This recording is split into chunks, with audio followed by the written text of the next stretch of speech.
గడిచిన నెలంతా కూడా దేవుడు ఎంతగానో మనల్ని కాపాడాడు. ఎన్నో ఆటంకాలు, అనారోగ్యాలు, సమస్యలు, ఇరుకులు, ఇబ్బందులు, రోగాలు, అవమానాలు, నిందలు, గొడవలు, కొట్లాట్లు, సమస్యలు, ఉద్యోగం రీత్యా ఒత్తిడి, నెమ్మది లేక, సమాధానం లేక, ఎన్నో విషయాలు. ఒక ఆగస్టు నెల వెళ్ళిపోయింది. ఈ ఆగస్టు నెలలో ఏమేమి జరిగాయి, ఏమేమి అయ్యాయో ఏమో కూడా గుర్తు చేసుకోవటానికి కూడా తక్కువ. అలాంటి అన్నీ జరిగాయి, అవునా? అయితే దేవుడు ప్రతి నిమిషము, ప్రతి సెకను, ప్రతి దినము సంరక్షించి, పోషించి, నడిపించి, దీవించి, ఆయువునిచ్చి, ఆరోగ్యమునిచ్చి నూతనమైనటువంటి దినములోనికి మనల్ని తీసుకొచ్చాడు. నూతనమైన నెలలోనికి దేవుడు తీసుకొచ్చాడు. అందుకే దేవునికి స్తోత్రం కలుగును గాక. హల్లెలూయా.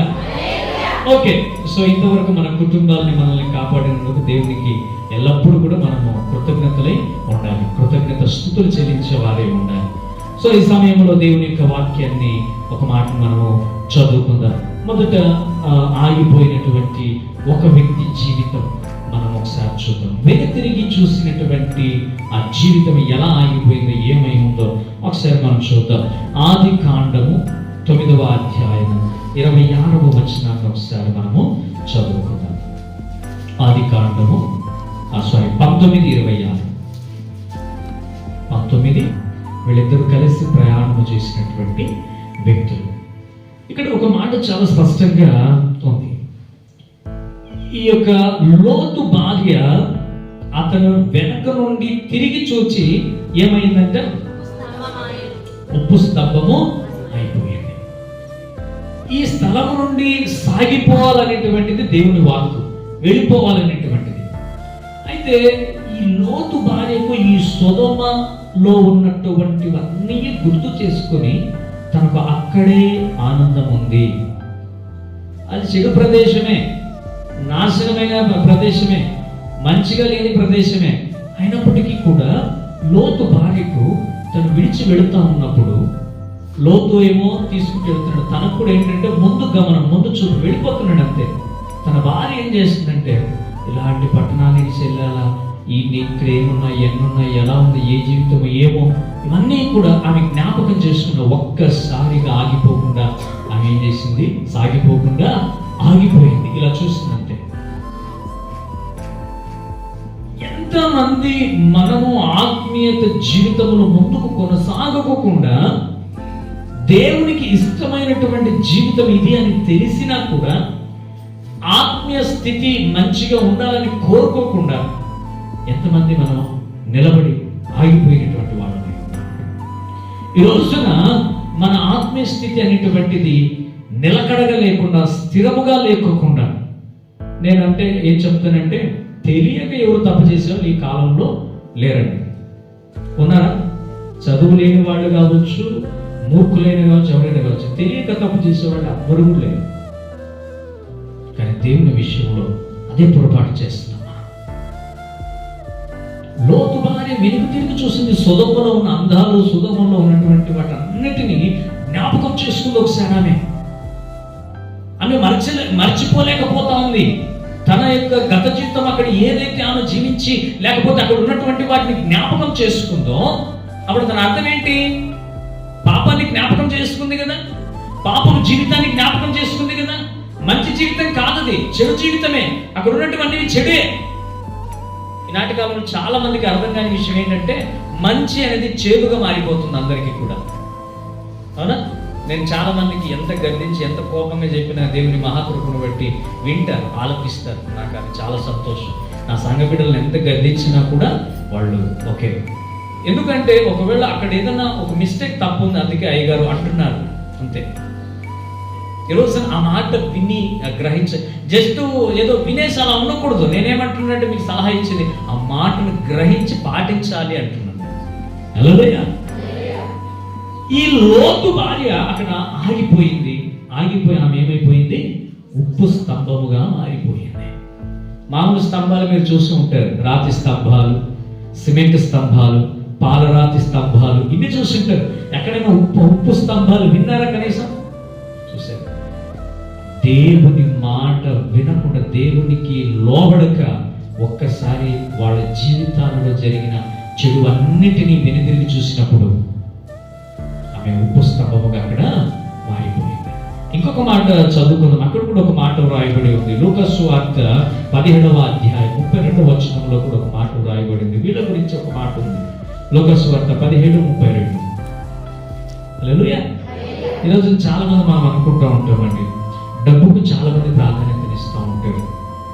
ఓకే, డబ్బు నువ్వు సచ్చేంత వరకు నీతోనే ఉంటుందని నువ్వేమైనా గ్యారెంటీ ఇవ్వగలవా? లేదు, ఒక మనిషి ఈ రోజు నీకు సపోర్ట్ ఉన్నటువంటి వ్యక్తి నువ్వు సచ్చేంత వరకు నీతోనే ఉంటారు అని ఏమైనా గ్యారెంటీ ఇవ్వవు.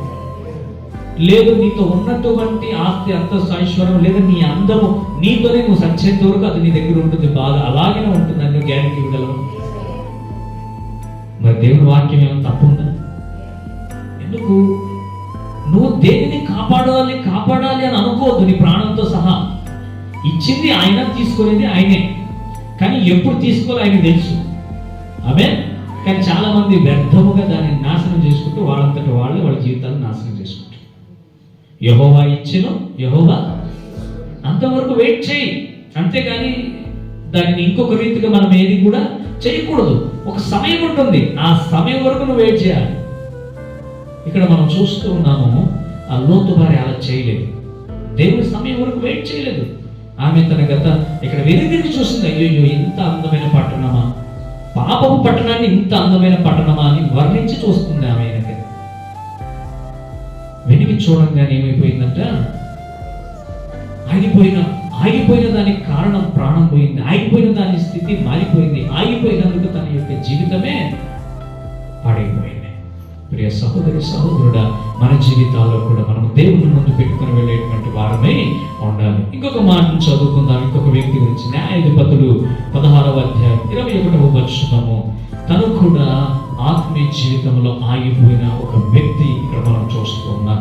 ఆ వ్యక్తి గురించి ఒకసారి మనం చదువుకుందాం. న్యాయాధిపతులు 16వ అధ్యాయం 21వ వచనాన్ని ఒకసారి చదువుకుందాం.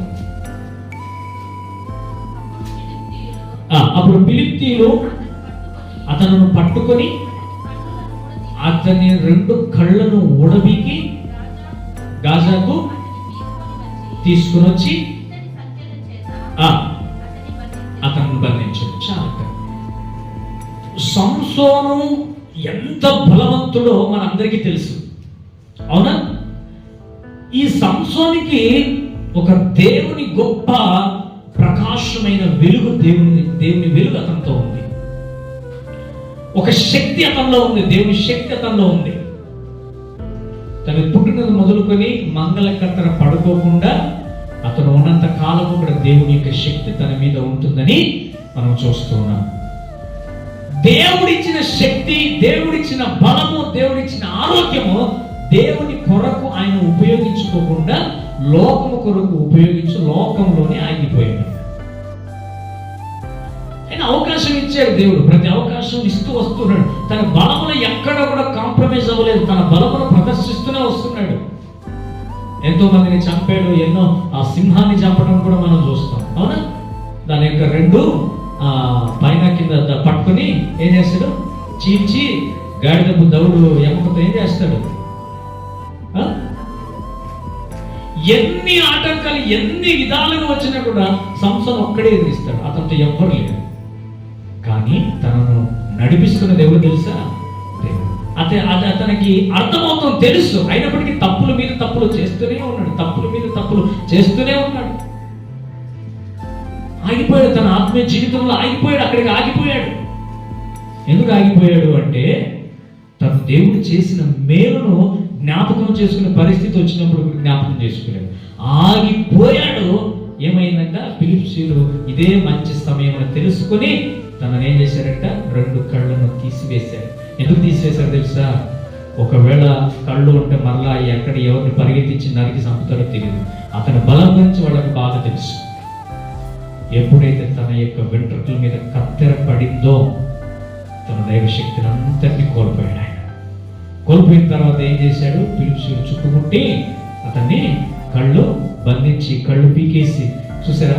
ఆత్మీయ స్థితి, ఆత్మీయ ప్రయాణంలో ఆగిపోతే ఒక్కసారి ఆయన తన గత దరిద్రమైన జీవితాన్ని వెనుదిరిగి చూసుకుని ఇదే నా జీవితం అనుకుని అక్కడే ఆగిపోయాడు. ఆగిపోయిన తర్వాత ఏమైంది? కళ్ళను పొడి చేసి తీసివేసి అతన్ని ఇనుప సంఖ్యలతో ఏం చేశారట? ఎందుకు బంధించారంటే తన బలం తెలుసు. మళ్ళా ఎక్కడ ఈయన బలం వస్తుందో తెలియదు, మళ్ళీ అందరినీ ఎక్కడ చంపేస్తాడో తెలియదు. కానీ దేవుడు విడవకుండా తనైతే రక్షించాడు. కానీ ఇతను ఎప్పుడు ఆగిపోయాడో అప్పుడే ఇతను మరణం అనేది సంభవించింది. ప్రజలు మన ఆత్మీయ జీవితంలో కూడా దేవుడు చేస్తున్న మేలు ఏదైతే ఉందో దాన్ని జ్ఞాపకం చేసుకోవాలి. అనుదినము కూడా మనం జ్ఞాపకం చేసుకునే వారమై ఉండాలి. ఎప్పుడు మనం జ్ఞాపకం చేసుకుంటామో కృతజ్ఞత నీలో ఉంది అని అర్థం. ప్రతిదినం జ్ఞాపకం చేసుకో. ఈ రోజున దేవా నన్ను ఉదయం లేపినందుకు నీకు స్తోత్రం. సాయంకాలం నన్ను ఇంటికి క్షేమంగా తీసుకొచ్చావు, నా ప్రయాణం అంతట్లో నీకు స్తోత్రం. నాకు ఇంత మేలు చేసావు, దినమంతా కాపాడావు, నా ఆరోగ్యంలో కాపాడావు, నా ప్రయాణంలో, నా ఉద్యోగంలో, నా బిడ్డలను, నన్ను, నా కుటుంబం ఇంతవరకు కాపాడు, నీకు స్తోత్రం. ముఖ్యంగా నాకు ఆయువుని ఇచ్చావు, దాన్ని బట్టి నీకు స్తోత్రం చెల్లిస్తాను. ఇది మనం చెప్పే ధన్యత కలిగిన వారమే ఉండాలి.